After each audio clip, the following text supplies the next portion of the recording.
Então nós damos continuidade no nosso treinamento. Um ponto importante é o corretor entender os índices, entender como que eles funcionam para passar as informações para os clientes. Um índice muito conhecido é o INCC, é o Índice Nacional da Construção Civil. Então como que funciona esse Índice Nacional da Construção Civil? Ele vai isolar a inflação dos imóveis. Então tem um imóvel em construção, para evitar que a construtora quebre, toda vez que tiver uma inflação, cimento, areia, qualquer outro material, ele vai subir esse índice de modo isolado só da construção civil. Teve um aumento da mão de obra voltada à construção civil, também vai ajustar esse índice. Então a construtora, com isso, ela evita quebrar, porque ela evita comprar material mais caro sem ter um apoio de correção. Então é por isso que quem compra imóvel na planta tem algumas correções que ele paga na parcela de entrada parcelada, que é justamente essa correção do INCC. No imóvel usado não acontece, porque o imóvel já foi construído. Ele tem uma variação de preço devido à oferta e procura na região.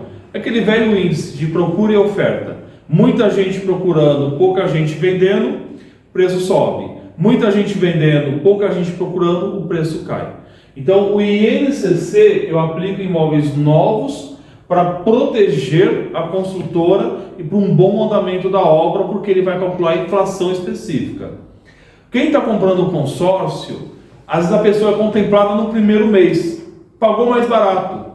Só que daqui a alguns anos, aqueles que foram contemplados no final, seria injusto receber o mesmo valor da pessoa que comprou no primeiro mês. Então o INCC ele calcula o índice também para esse reajuste da inflação desse imóvel que vai ser comprado futuramente pelo consórcio. A gente costuma muito ouvir a tabela FIP do carro, que é a tabela que dá a média de valor de negociação do carro. Aonde o consórcio, você pega um carro como referência e acompanha a FIP dele. O imóvel não, você pega um valor de carta, acompanha a correção dela pelo INCC. Por isso que ele é um índice nacional que ele conta a todo o Brasil da construção civil. Só o que é construção civil vai influenciar. Ah, subiu o preço do arroz, do feijão, da batata, não entra no INCC. Subiu esses preços, eles vão entrar no IPCA, que é o índice de preço do consumidor avulso.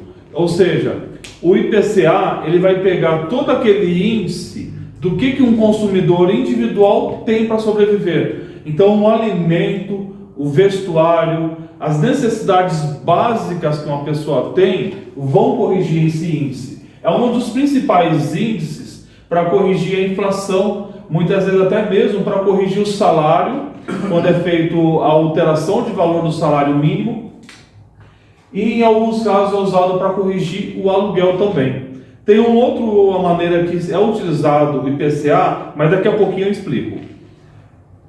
Outro índice muito comum é o IGPM, Índice Geral de Preços de Mercado. Então o que acontece? O IGPM, ele já é geral, ele pega vários itens como inflacionários. Ele é muito usado para aluguel e tem alguns índices, algumas correções, algumas moedas a serem pagas, que é calculado também pelo IGPM. Esse IGPM, ano passado, por exemplo, ele chegou a atingir 30%. Como ele é o principal índice para correção de aluguel, você imagina uma família que pagava R$1.000 de aluguel, que já era algo pesado, de repente, de um mês para o outro, fez o aniversário, vem um boleto, o aluguel de 1.000 passou para 1.300. Sem ser comunicado, porque já foi acordado antes em contrato. Então esse índice aqui acaba às vezes ficando pesado para algumas pessoas. Então tem muita gente que fala, eu não quero, vocês vão pegar muito disso, eu não quero comprar imóvel financiado, porque eu vou pagar 2 ou 3 imóveis para o banco e vou levar só um. Só que a pessoa esquece que a taxa de juros hoje mais alta, que é os bancos privados, Santander, Itaú e Bradesco, está próximo de 11% a 12%. O nosso IGPM hoje, ele está próximo também dos 13%, 14%, maior do que a taxa de juros. Só que ano passado as taxas de juros tinham bancos oferecendo 7%, 8%, enquanto o IGPM era 30%. Ou seja, o reajuste do aluguel bem superior à taxa de juros paga no financiamento. Então, ao invés de você dar 2 ou 3 imóveis na compra de um para o banco, você paga bem mais do que 3 no aluguel para que 30 anos não tem nada. Então, o meu cliente tem que entender isso. Às vezes, quando eu vejo que o meu cliente, o problema dele é que ele valoriza mais o aluguel do que o imóvel, ou que ele está preocupado quanto ele vai pagar no imóvel, a gente tem que ver esse detalhe. Mas daqui a pouco também vou explicar uma comparação útil e fechamento de venda para vocês. Só pegando a questão aqui dos índices. Nós temos também a Selic,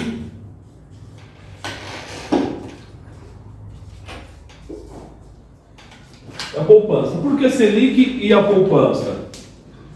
A Selic, ela é utilizada muito pelo Banco Central para medir os valores que são colocados de empréstimo para que os bancos possam tomar ou ter referência do que vão oferecer de dinheiro. O governo, ele quando pega dinheiro emprestado, porque o governo também pega dinheiro emprestado, chama-se Tesouro Direto. É como se fosse uma bolsa de valores ou uma aplicação em ações do governo. O governo pratica muito a Selic, só que a Selic varia. Nessa variação da Selic, o governo, para poder baixar o juros geral, para aumentar a economia e baixar a inflação, ele estava tendo uma briga com a poupança. O que o governo fez? Ele criou uma regra. Ao invés da poupança, que era taxa fixa de 6% ao ano de correção, ela passou a ser 70% da Selic. Então a Selic começou a baixar, o governo deixou de perder o interesse nos investidores e começaram a ofertar a Selic mesmo em baixa, porque a poupança estava mais baixa, sempre a Selic pagando mais. Isso fez com que os bancos pudessem também oferecer no financiamento taxas menores. Aí o que começou a acontecer? A Selic teve um momento que ela caiu para 5%. A poupança caiu para 2%, de 6% caiu para 2%. Foi comemorado um marco histórico, Selic e a poupança num valor baixo. A Selic caiu para 2% no decorrer do ano. A poupança caiu para 1,4%. Aí os bancos criaram alguns índices novos de financiamento com o índice da poupança. Mas depois a gente vai pegar essa questão também. Só para a gente entender o que é essa tal falada Selic, que a gente ouve muito, e por que é tanto falado da oscilação da poupança. Outro índice que a gente vai ouvir muito falar, são poucos clientes que perguntam, mas o corretor tem que saber. É a TR. A TR é a taxa de referência.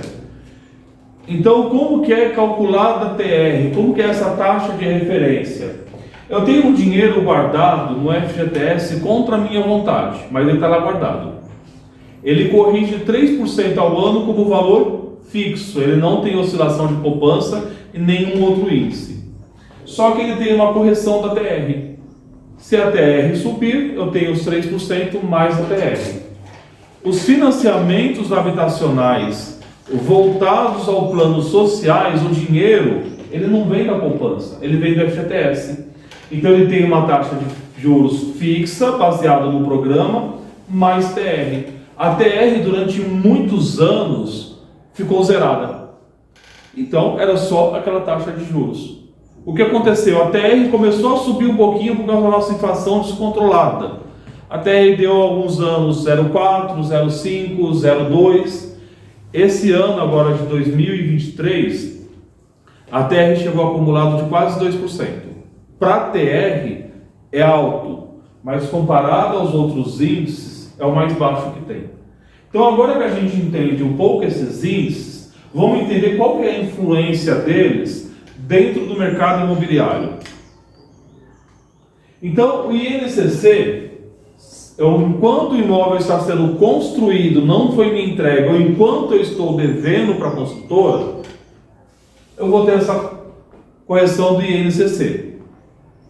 Enquanto eu estou morando de aluguel, e meu contrato está em GPM, ele vai mexer na questão do meu aluguel.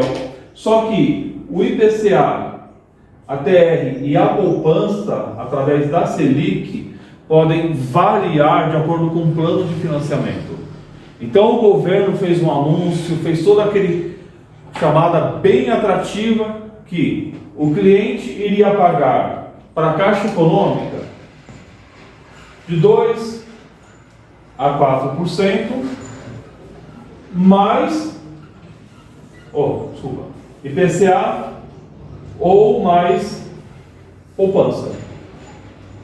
Então o governo fez essa propaganda. Por quê? O IPCA estava baixo. Então, às vezes o cliente ia pagar, às vezes o servidor, 2%, mais 4%. Ele ia pagar 6% ao ano de correção. Só que se o IPCA subisse, a correção dele também iria subir. Aí o cliente falava, não, eu não vou querer pegar essa taxa com TR, que é 8%, porque o outro é 6%. Qual que é a função do corretor? Explicar. Quem vai decidir? O cliente. Boa ou má decisão? Direito dele de decidir. Então o que acontece? Teve clientes que decidiram pegar pelo IPCA. Só que de repente o IPCA chegou a 13. Mais 2, mais 3 ou mais 4, de acordo com o plano, ele teve o dobro da taxa de juros do que se ele tivesse pegado a TR. A TR é fixa. A TR, ela muitas vezes é zerada, mas quando ela sobe é pouco. Então a gente está num momento histórico de que a TR está em alta, 1,8%, 2%, mas já está voltando a cair. Mas a gente ficou anos seguidos com a TR zero. Então, e o cliente pode optar sempre pela TR ou pelo IPCA, mas... Pode, ele opta antes de contratar. Pode falar, Raquel. Mas quando é nessa tabela de saque ou price, isso aí muda também ou não? Já chego nessa questão. Tá? Então, a TR é uma referência somada à minha taxa de juros, taxa de referência. Seja saque, que é decrescente, seja price, que é fixo, é a mesma taxa de juros, mesmo índice. Mas é sobre essa tabela aí. Mais TR. Eu posso ter a correção IPCA, uma taxa, como se fosse uma taxa administrativa, mais oscilação de IPCA. E posso optar por saque e price. Muitas vezes o banco, como essa taxa aqui, IPCA, ela oscila muito, às vezes o banco fala, na saque, que é decrescente, eu te empresto até 80% do imóvel. Na price, que é fixa, te empresto 50%, 60%, 40%. Eu necessariamente não uso IPCA, então eu sei que teve essas oscilações, não sei quanto está hoje, e não aconselho usar o IPCA, porque ele é um índice que oscila muito. Já tivemos o IPCA de 20% ao ano. Agora você imagina, uma pessoa que está pagando 10% mais 2 de TR, está pagando 12%. A pessoa que ia pagar 2 mais 4 ia pagar 6%. De repente foi para 20%, está pagando 22%. Então, mas como que você explica isso para o comprador? Porque a tabela que ele acha porque a que ele optou é decrescente. E aí, de repente, porque isso aí nunca vai baixar, né? Geralmente o índice vai junto com a inflação, né? Vamos primeiro separar as informações. Tá. Decrescente ou fixa é uma maneira de se calcular o meu saldo devedor de juros. Posso usar em qualquer tabela, tá? Qualquer tabela eu posso estar utilizando isso. Só que, como que eu vou falar para o meu cliente se IPCA é melhor que a TR ou melhor que a poupança? Coisa simples. Vai no Google, IPCA últimos 10 anos, TR últimos 10 anos, poupança últimos 10 anos. Soma, põe na mesa para ele. O cliente decide. Nós nunca vamos decidir pelo cliente. Se ele pedir, aconselhamos, não decidimos. Tá? Então o cliente tem todo o direito de acertar ou errar. Nós não podemos errar por ele, mas podemos ajudar ele na melhor escolha. Tive um caso de um cliente que, por ele ser servidor, enquanto todo mundo estava pegando 4% de administração, ele pegava 2%. Ele insistiu que ele queria IPCA.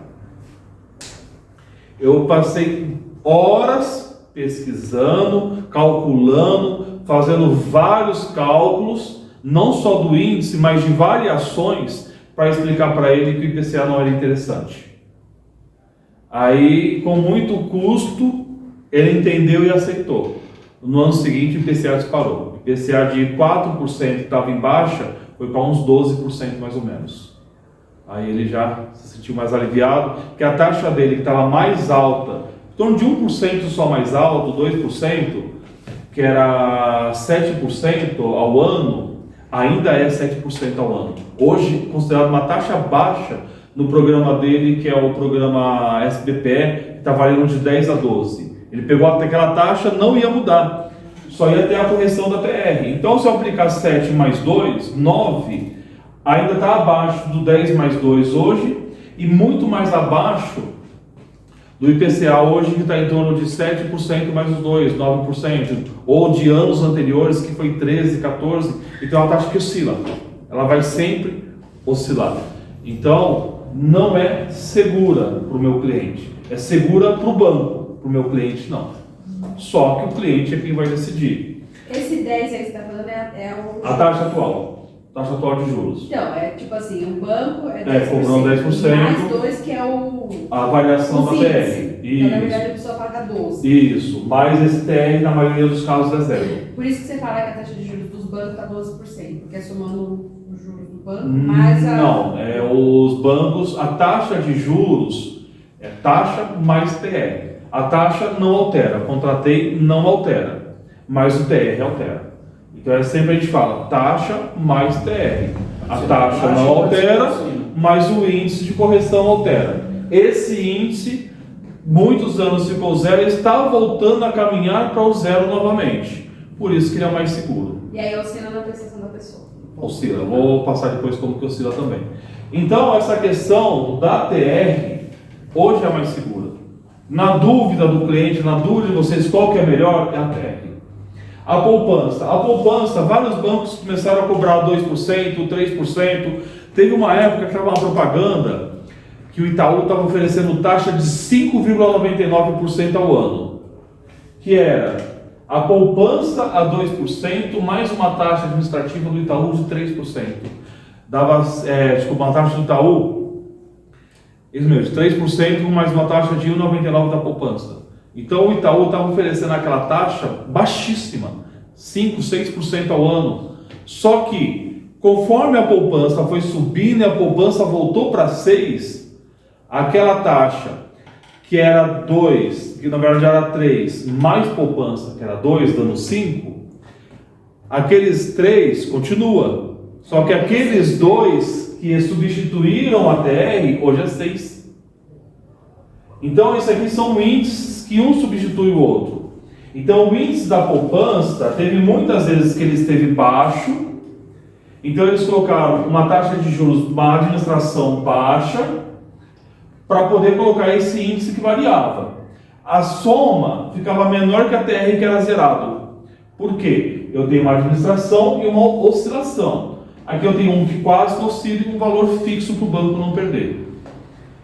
Às vezes pareciam iguais, mas na maioria das vezes a poupança estava super atrativa. Muita gente saiu correndo para a poupança e de repente a poupança voltou a subir. Então, o IPCA e a poupança a gente usa muito na correção dos imóveis. Só que o melhor, mais seguro, por ter uma oscilação baixa, é a TR. Então, para qual que você oferece para os seus clientes? TR. Quando o cliente não pergunta nada, o que você oferece? TR. Quando o cliente não precisa falar para o cliente. não precisa falar, é só se o cliente perguntar. Né? Não, tem cliente que no dia do contrato, o que é esse TR? Você tem que explicar o que é o TR. Qual que é melhor? Falaram para mim que a taxa da poupança está mais interessante, está mais barata. Eu fiz a simulação da poupança, está mais barato hoje e amanhã. Agora, se depois de tudo que ele fala, eu estou ciente e eu quero, Eu tive amigos correspondentes que fizeram uma declaração para o cliente assinar de que ele foi orientado e ele escolheu a taxa para o cliente não fazer reclamação depois. De tão perigosa é essa correção se não for bem orientada. Então, na dúvida, o TR é mais seguro porque é a oscilação mais baixa. Então, o INCC, só entendendo, ele vai calcular consórcio e construção, que é uma inflação. O IGPM é o índice, vai pegar várias inflações e vai ser utilizado em aluguel. IPCA, a poupança que reflete baseado na Selic ou a TR são modalidades de taxas de financiamento. Então, o cliente pode escolher uma dessas taxas de financiamento para poder corrigir o saldo dele. Então, vamos entender na prática como que ele funciona.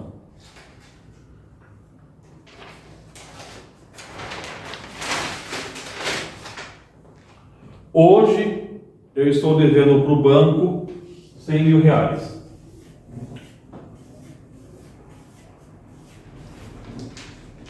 Minha taxa de juros, ela é de 0,5% ao mês, ou seja, 6% dividido em 12.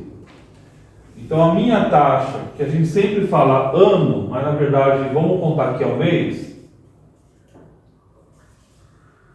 é 0,5. Então o meu juros é R$500, baseado na minha taxa quando eu calculo ela mês. Então, quando eu pagar um boleto para o banco, eu estou pagando para o banco de boleto R$800. 500 foi para juros. Às vezes ele tem uma taxa administrativa, às vezes não. Vamos dizer que a taxa administrativa é 0.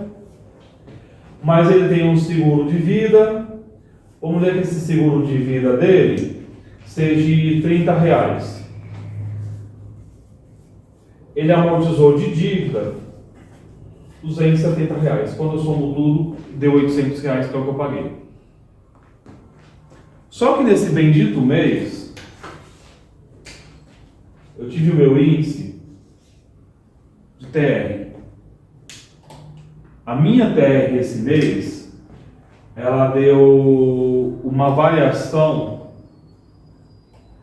de 0,1. Então, essa variação de 0,1 fez com que eu tivesse de juros mais R$100. Então, essa amortização de 270, eu amortizei 170. Mas o TR não é todo mês? Todo mês, mas ele tem o índice mensal e o acumulado ano. Então, eu amortizei 170. Ah, tá. Então a parcela dele não muda, ele vai pagar os mesmos 800. É só a forma como você está amortizando. Por quê? Eu contratei tabela fixa, tabela price, ela não muda. Só que o meu saldo devedor no banco, talvez ele demore um pouco para mudar. Então, quando eu fizer a amortização, talvez eu não vou sentir diferença no plano, porque eu estou carregando uma despesa que não foi planejada, nem por mim, nem pelo banco. Às vezes o meu cliente, ele iria pagar R$800, só que ele está contratando pela SAC, que é a decrescente, todo mês vai baixar. Às vezes o banco fez as contas lá, esse mês ele vai cobrar de mim 820. Por quê? Esses R$20 foi devido ao índice maior. Então tem cliente que às vezes fala, mas espera aí, eu contratei a SAC, os primeiros meses começou a diminuir. De repente ela subiu R$10, subiu R$20. Por quê? Às vezes a TR subiu. Agora acontece uma coisa bem diferente. Eu contratei o meu imóvel. Vamos pegar o mesmo exemplo. 100 mil. Só que eu peguei uma promoção ótima do banco, que era para me pagar uma taxa administrativa de 2%, mais a poupança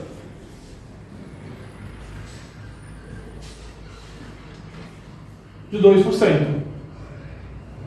na SAC, decrescente.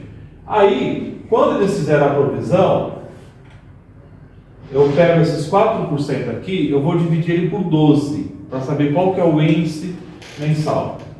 Ele vai dar aproximadamente 0,44% aproximadamente mês. Diferente do outro está dando meio. Só que quando eu pego aqui os meus juros, é 440. Aí faz toda aquela conta lá, eu estou pagando, ao invés de R$800 que seria o outro, eu estou pagando aqui, vai, R$700. Ah, minha parcela está menor. Só que passou-se um tempo, eu tenho os 2% da taxa administrativa, mais a poupança, só que a poupança agora subiu para 6%. Agora eu tenho 8% ao ano.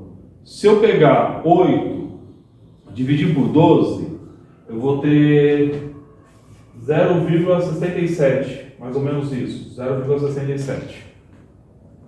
Quando eu for aplicar 0,67 sobre 100 mil, o meu juros não é 440 que nem eu contratei no começo. O meu juros aqui é R$670. Aquela minha parcela de 700, ela de repente, ela teve um acréscimo de R$230, ela vai vir R$930. Isso é o que aconteceu com quem comprou no IPCA e quem comprou na poupança. A TR, ela ficou anos zerada, só tendência de cair. Só que de repente a TR subiu um pouquinho. Os meus clientes que falaram da TR que subiu um pouquinho, aumentou R$10, aumentou 20, alguns aumentou 30. Algo que dá para encaixar no orçamento. Poucos clientes que insistiram em comprar pela poupança, poucos mesmo, a parcela subiu R$300, R$400. Teve um cliente que teve um reajuste de quase 50% na parcela. Aí eu pergunto, sabendo ou não calcular, é melhor ir pela TR ou melhor ir pelos outros índices? Sempre TR. Mas qual a porcentagem dos compradores que perguntam, que sabem mexer em alguma coisa? Um a cada 30, 40. Então, a maioria dos clientes... É algo que você não precisa, então, você não falar. precisa falar. Só se a pessoa Só perguntar. se perguntar. É que, às vezes, a mídia joga muita propaganda. É o momento que o cliente pergunta. Sim. Às vezes, o colega orienta. É a hora que o cliente pergunta. Sim. A obrigação do corretor é saber disso. Vocês vão aplicar? Não, mas vocês têm pelo menos uma base. O que eu quero que vocês entendam é, na dúvida, TR. Pergunta, mas na dúvida, TR. É o mais seguro. Então eu tenho que oferecer o mais seguro para o meu cliente. Na dúvida, é TR. Então a gente conseguiu entender os índices, certo? Uma pergunta que muita gente faz, qual que é a diferença da SAC para Price? Tá? Tu faz tempo prometendo gravar esse vídeo e não gravei ainda, né? Um é decrescente e a outra É fixa. Mas como que calcula? Aí eu não sei. Vamos lá, a SAC.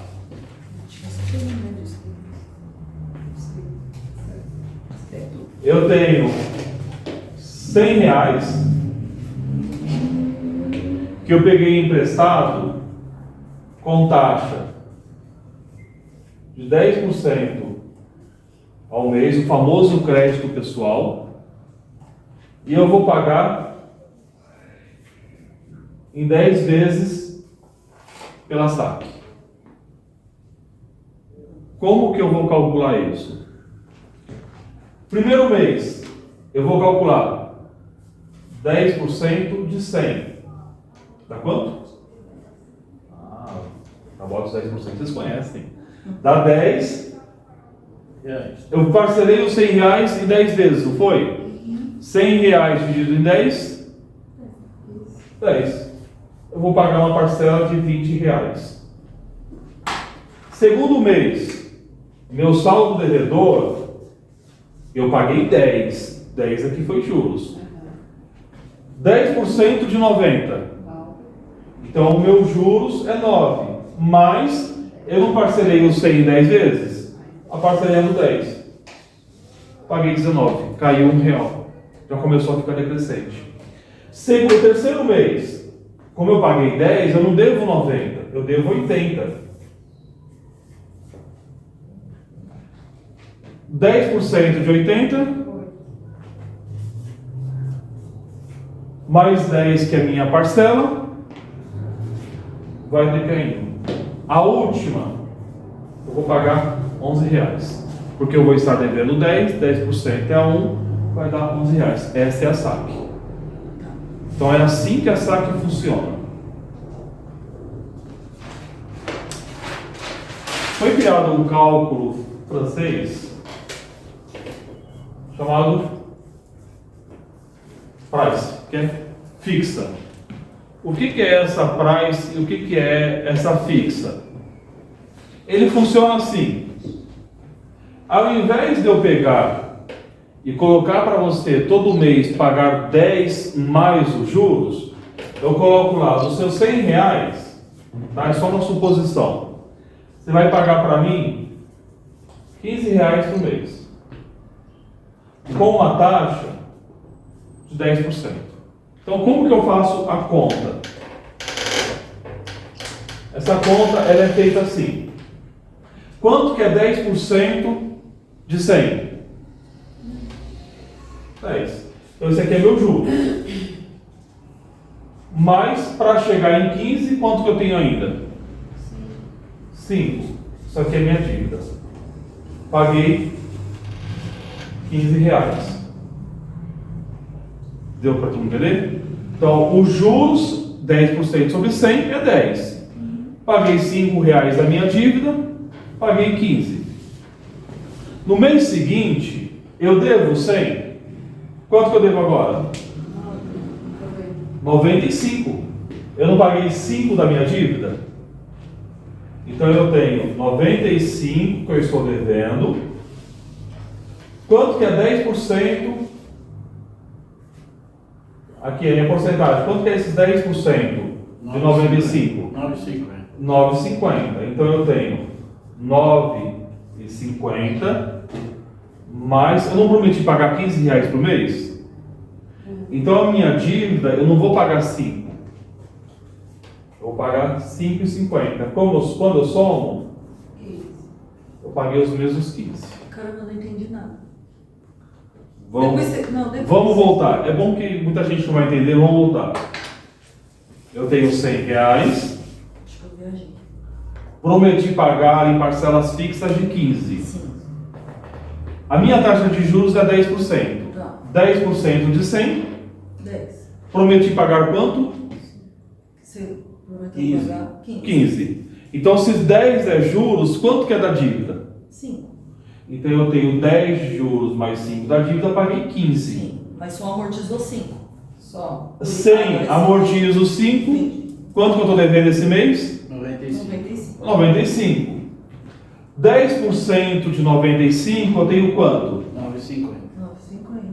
Para chegar a 15, esse mês eu vou amortizar quanto? 5,50. É quando eu somo, paguei os 15 que eu prometi. Então você acaba amortizando muito menos do que o outro, né? Na parcela price, eu começo amortizando menos e termino amortizando mais.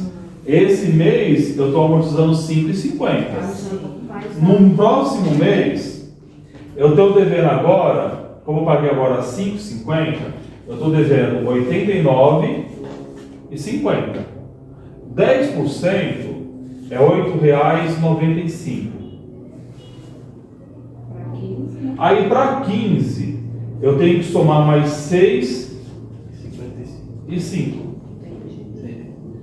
Não vou mais amortizar 5,50, vou amortizar 6,5. Agora a minha dívida vai ser subtraída 6,5 até eu zerar a minha dívida. Então essa é a diferença da SAC e da Price. A SAC, por que eu tenho desconto?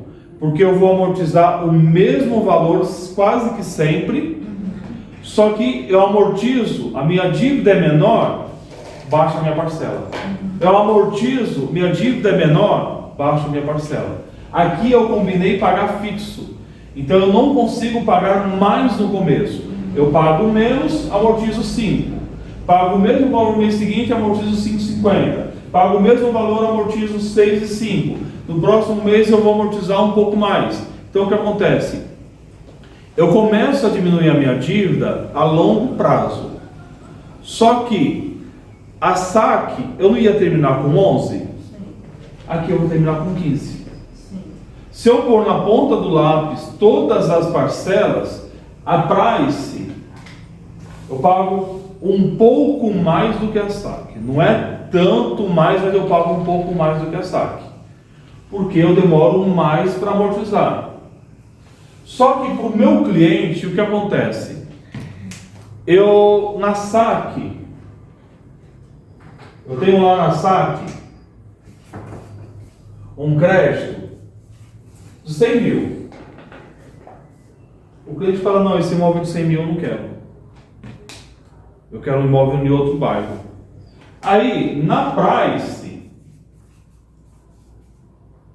ele tem um crédito de 140 mil. Ah, esse eu quero. Por quê? Aqui eu vou pagar R$700 de prestação decrescente. Aqui eu vou pagar R$700 de prestação, desculpa.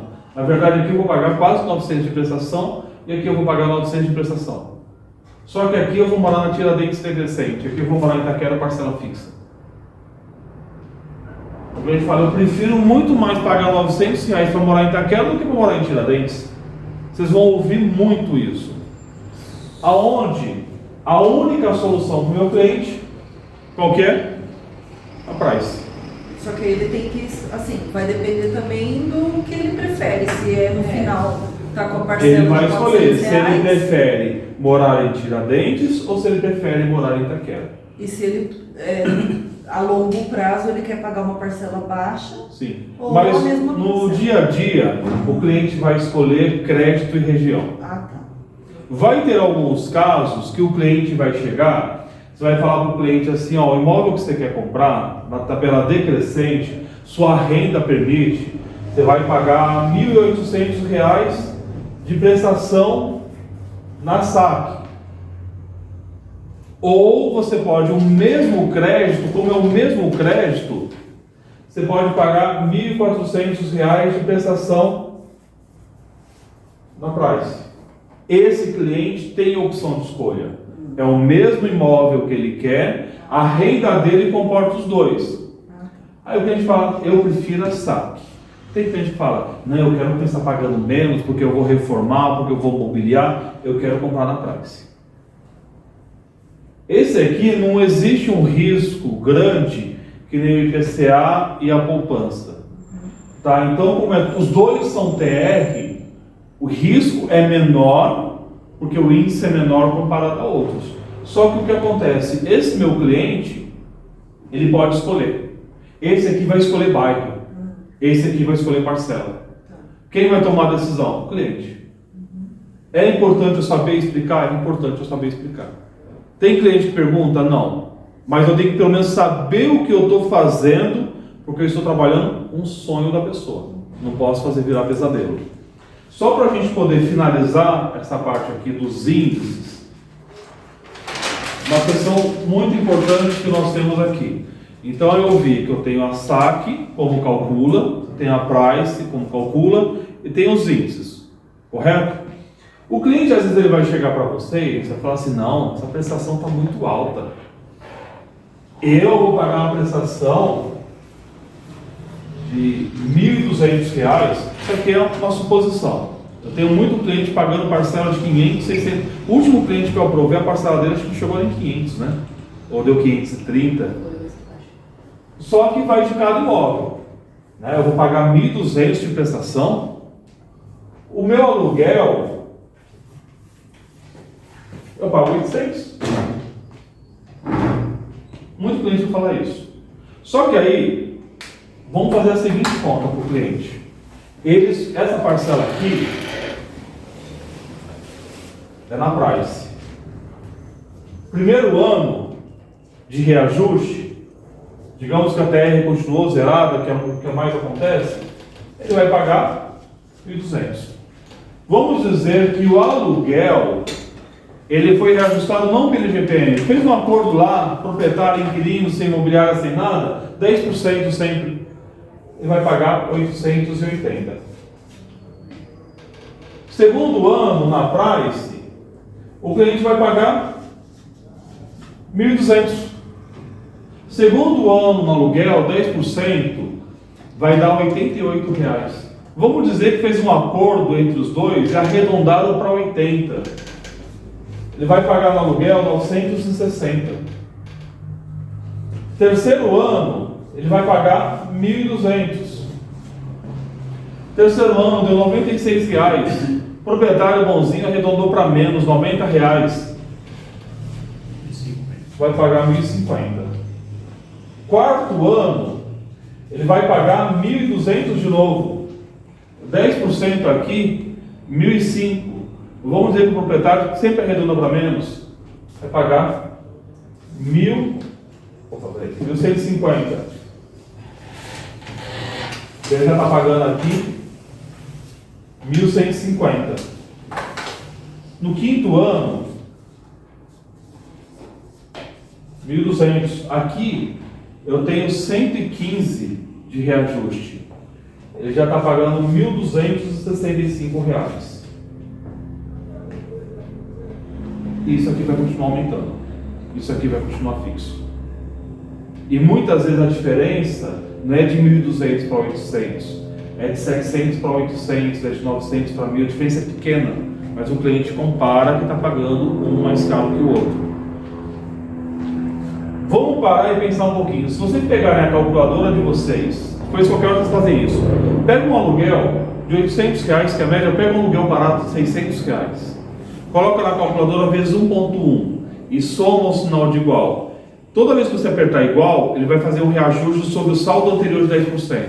Em 30 anos passa de 10 mil.